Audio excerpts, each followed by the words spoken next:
ആക്രമണ പ്രത്യാക്രമണങ്ങൾ തുടരുന്നതിനിടെ ഇറാനുമായി സമാധാന കരാർ ഈ ആഴ്ച തന്നെ ഒപ്പിടുമെന്ന് അമേരിക്കൻ പ്രസിഡന്റ് ഡൊണാൾഡ് ട്രംപ് ഇന്നലെ അവസാനത്തെ യുദ്ധം തുടങ്ങുമെന്നായിരുന്നു പറഞ്ഞ് ഉൾട്ടയടിച്ചു.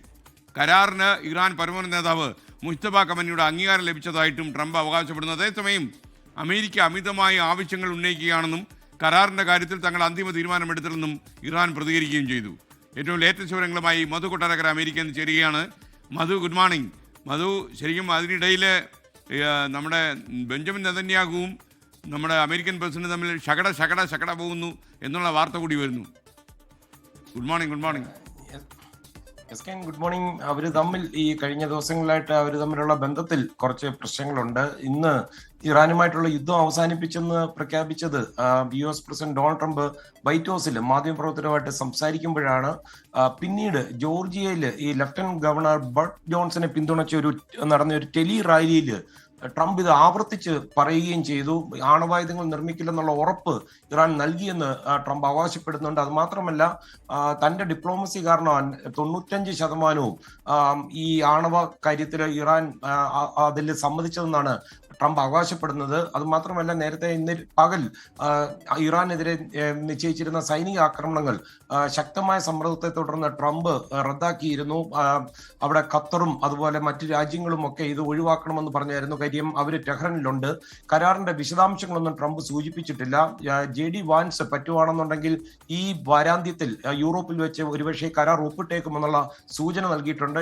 നേരത്തെ സൂചിപ്പിച്ചതുപോലെ ഈ സമാധാന കരാറിന്റെ കാര്യത്തിൽ ഈ അമേരിക്കൻ പ്രസിഡന്റ് ഡൊണാൾഡ് ട്രംപിന്റെ പെട്ടെന്നുള്ള ഒരു പ്രഖ്യാപനം ഇസ്രായേലിനെ ശരിക്കും ഞെട്ടിച്ചു. ഈ കരാർ സംബന്ധിച്ചുള്ള ചർച്ചകളിൽ അവരെ ഉൾപ്പെടുത്തിയിട്ടില്ലെന്നാണ് ഇസ്രായേൽ പ്രധാനമന്ത്രി ബെഞ്ചമിൻ നെതന്യാഹു പറഞ്ഞത്. എന്നാൽ പിന്നീട് ഡൊണാൾഡ് ട്രംപുമായി ഒരു ടെലിഫോൺ സംഭാഷണം നടന്നിരുന്നു. കരാറിലെ വ്യവസ്ഥകളിൽ ഇസ്രായേലിന്റെ താല്പര്യങ്ങൾ നെതന്യാഹു ട്രംപിനെ ഓർമ്മപ്പെടുത്തി. അത് മാത്രമല്ല, ഇതില് അല്പം അസ്വസ്ഥത പ്രകടിപ്പിച്ചെങ്കിൽ പിന്നീട് ട്രംപുമായിട്ടുള്ള ചർച്ചയിൽ ഇസ്രായേൽ അവരുടെ നിലപാട് കൃത്യമായിട്ട് പറഞ്ഞിട്ടുണ്ട്. അത് ഇസ്രായേൽ ഈ മെമ്മോറാണ്ടത്തിന്റെ കക്ഷിയല്ല, എന്നാൽ തന്നെ അവരുടെ ആവശ്യങ്ങൾ ഇതിൽ ഉറപ്പാക്കണമെന്നാണ് നെതന്യാഹുവിന്റെ ആവശ്യം. അതേസമയം പതുപോലെ ഇറാൻ ഇത് തള്ളിക്കളഞ്ഞിരിക്കുകയാണ്. ട്രംപിന്റെ അവകാശങ്ങൾ ചർച്ചകളിൽ പുരോഗതി ഉണ്ടെന്ന് ഇറാൻ സമ്മതിക്കുന്നു. പക്ഷേ ഇറാന്റെ ചില റെഡ് ലൈൻസ് ഉണ്ട്, അതിൽ ഒരു കോംപ്രമൈസും ഇല്ലെന്നുള്ളൊരു നിലപാടിലാണ് അവർ.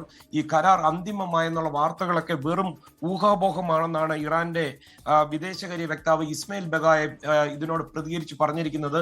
അതേസമയം ചർച്ചകളിലൊക്കെ വലിയൊരു ശതമാനം നേരത്തെ പൂർത്തിയായിരുന്നു. പക്ഷേ അമേരിക്ക നിരന്തരം നിലപാടുകൾ മാറ്റുന്നു, അതാണ് ഈ തിരിച്ചടിയാകുന്നതെന്നാണ് അദ്ദേഹം കുറ്റപ്പെടുത്തുന്നത്.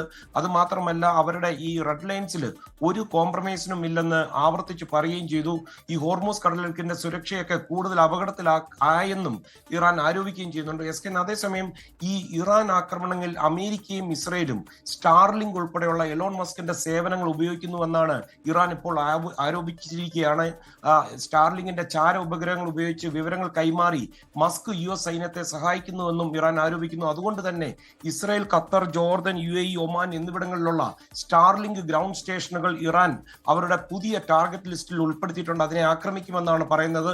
തെക്കൻ ഇറാനിലെ ജലവിതരണ സംവിധാനങ്ങളൊക്കെ ആക്രമിക്കുവാൻ മസ്കിന്റെ കമ്പനികൾ സഹായിച്ചുവെന്നാണ് ഇറാൻ വിശ്വസിക്കുന്നത്.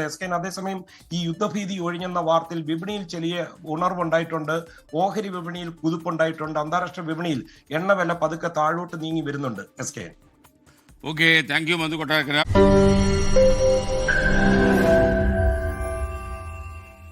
ലോകത്തെവിടെയായാലും ഏത് സമയത്തും 24 വാർത്തകളും ഓഗ്മെന്റഡ് റിയാലിറ്റി പാക്കേജുകളും എക്സ്പ്ലെയിനറുകളും വിശദമായി കാണാൻ ഞങ്ങളുടെ YouTube ചാനൽ നിങ്ങൾക്ക് സബ്സ്ക്രൈബ് ചെയ്യാം.